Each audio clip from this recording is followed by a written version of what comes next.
I wonder how many of you spent time with Marie Kondo over the holidays.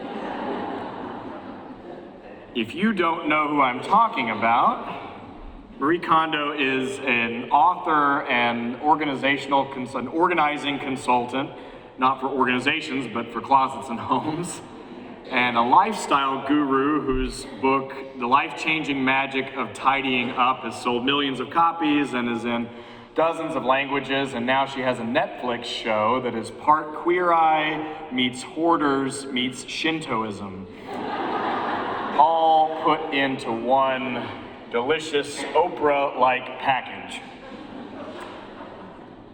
And as much as in my own predisposition to dismiss things, I could see that as the kind of book that you pick up in the back of the pharmacy that doesn't look like it's going to change your life, or new age woo-woo kind of things. There is magic in deciding what stays in your life and what goes.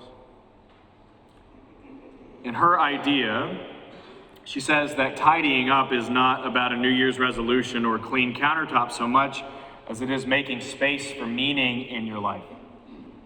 She says that tidying up or organizing or building your own life is to, quote, make room for meaningful objects, people, and experiences. Her process, for those of you who haven't done it, goes like this. You move through things like clothes, papers, miscellaneous objects, and sentimental objects in your life, and you begin by taking every single one of those things you own and putting it in a big pile. All your clothes, all your papers.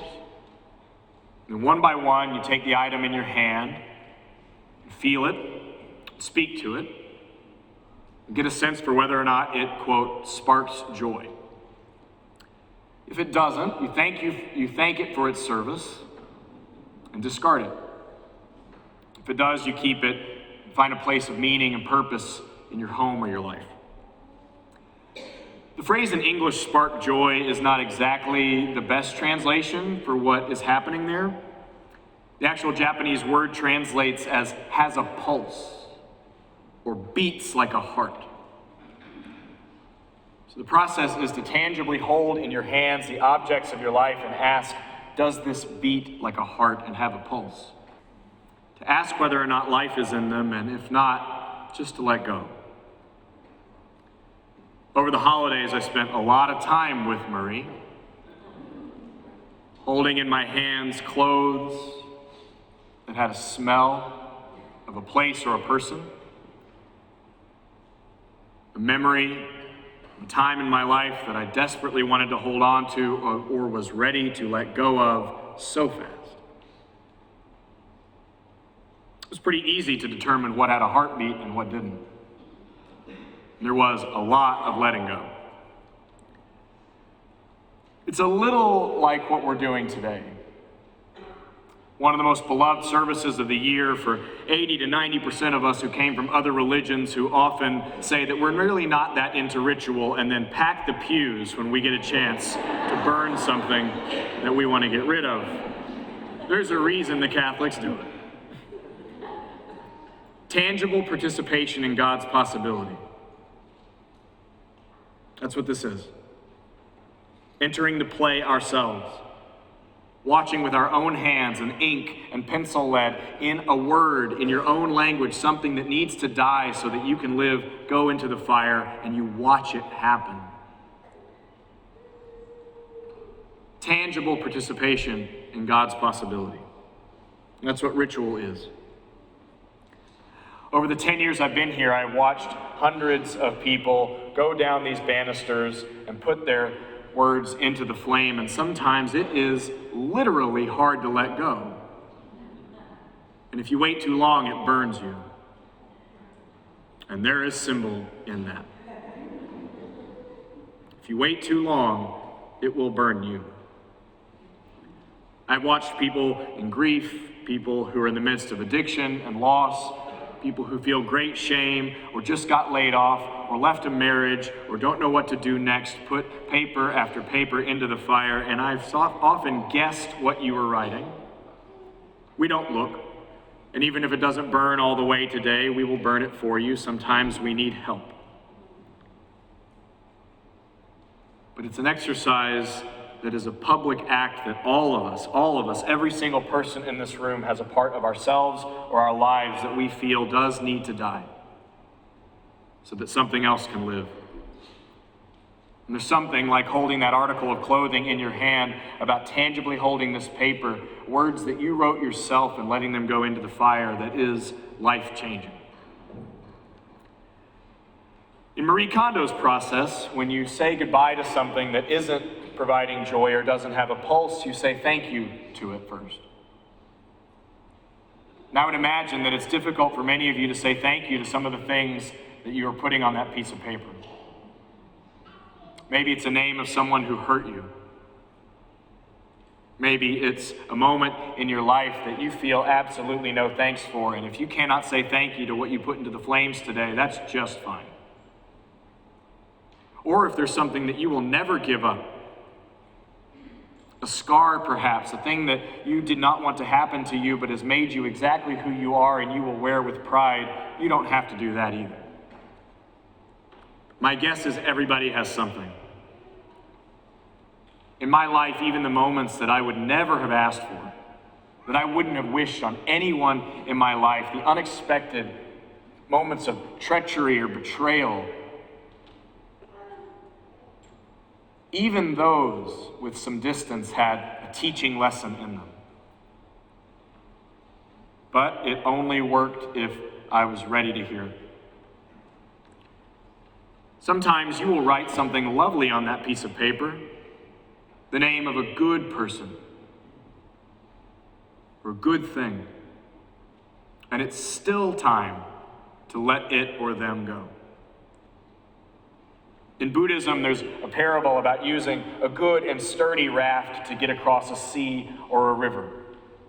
A tool that helped you survive and make meaning, and then what we usually do is pick up that raft that helped us get across the river and try to climb a mountain by dragging the raft behind us. And then we get mad at the raft or ourselves for not helping us climb mountains.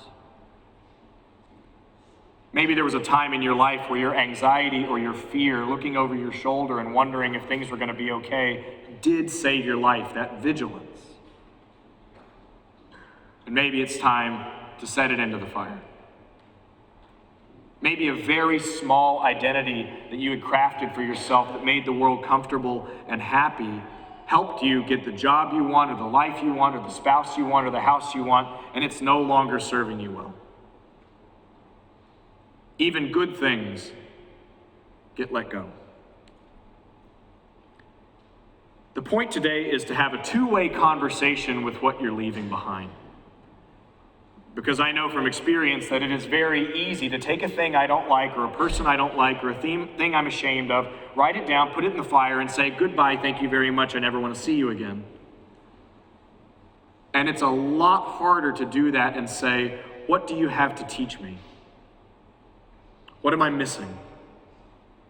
How have you helped me grow? And what life is waiting on the other side? In almost every religion, in the vision of the stars and in the soil, is the message that all new life, everything that has a beating pulse, requires a little death to it. The acorn that falls to the ground and breaks open to become the oak, the leaves from the tree that become the soil that nourish the new plants and life, the Christian metaphor of death and resurrection, a star that explodes and becomes you. Everything with a beating pulse, everything that sparks joy, everything that is actually alive and promises you life demands a little death. When a child learns to walk, it no longer lives all of its life held in the embrace of someone who loves them. But it's a good thing to walk. And once you learn how to speak as a child, you no longer experience the world in that direct, non-language-centered, Zen-like way. And yet we want our children to talk. You've probably learned things about yourself and others in your life and the world or your community that you can't unlearn, can't unsee, can't not know. A little death.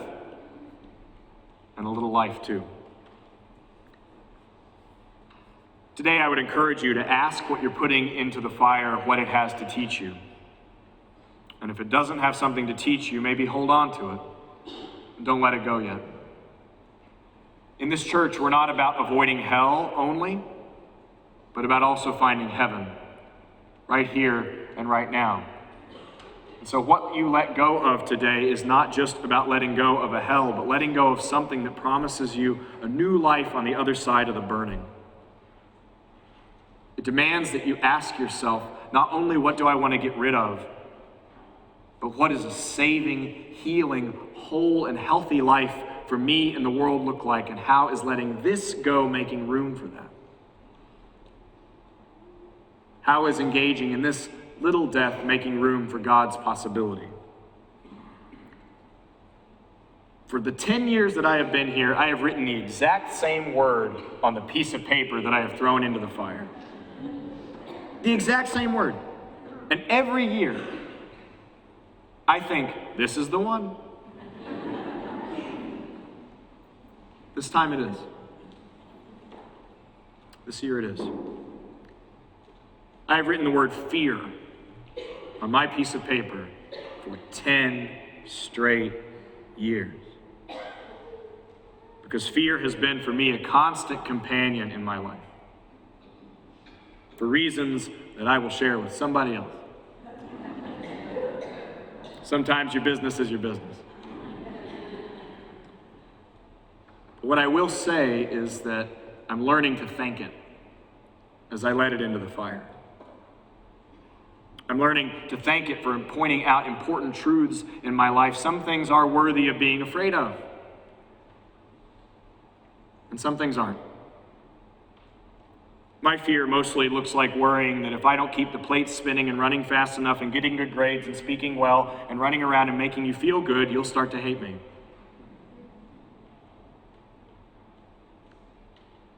And for some people, that's true. And the fear was right. And for most, it's not. But I'm learning to thank it for being a protecting teacher, and I'm also ready to let that raft go. Do not fall into the illusion that if you get what you want by burning that paper, your life will be perfect or easier. In fact, it might be just the opposite. Be careful of what you ask for in the ritual. If you ask to let go of an addiction and you move beyond it in your life, you will have to learn what it looks like to live sober and awake. And that's no easier. If into the fire today you cast aside your family's expectations of who you are or who you're supposed to love or what your church says you're supposed to do or be, and it actually happens, then you will have to answer the question, who are you? And how will you live your life? And if you're not ready for that, then don't burn it. Because it's much easier to just do what people tell you. Fit the small roles and expectations the world will give you if you let it. If you're putting someone's name on that paper today, their grief or loss or separation, you will have to discover what it means to live a life of meaning and purpose after the burning. And that life is no easier, but it can be richer and filled with meaning and purpose nonetheless. So I'd ask you today to pay attention to what you're putting into the fire. Not just what you're letting go of, but what holy, saving, healing reality, what heaven on earth are you waiting to experience that getting rid of this will make room for? What piece of God's possibility do you want to participate in that letting go of this, a little death, will make room for? Imagine in your mind's eye exactly what that life looks like. Who is there? Who's in the room or the home or the bed or the church or the office with you? What does it look like? What do you sound like? What are your actions? Do you feel proud of the life you're living after the burning? It's not about just getting rid of hell, but building heaven too. All of these things can be great teachers, and even good things need letting go of. Fear, shame, addiction, loss, whatever it is that you're putting on that. But my prayer for you this year is that you know that on the other side of the burning, there is a life worth living. That there is a life in you that has a beating, pulsing heart. If it takes more than 10 years, don't be hard on yourself. Sometimes it takes 50. The point is to imagine and know in your bones that there is a life on the other side of the burning worth living for. Something good and decent, more love and justice, more peace and compassion, the fullness of who you are that is waiting, crying out, desperate to show its beating heart to you in the world. I pray that you find that today and this year and all years, friends. Amen.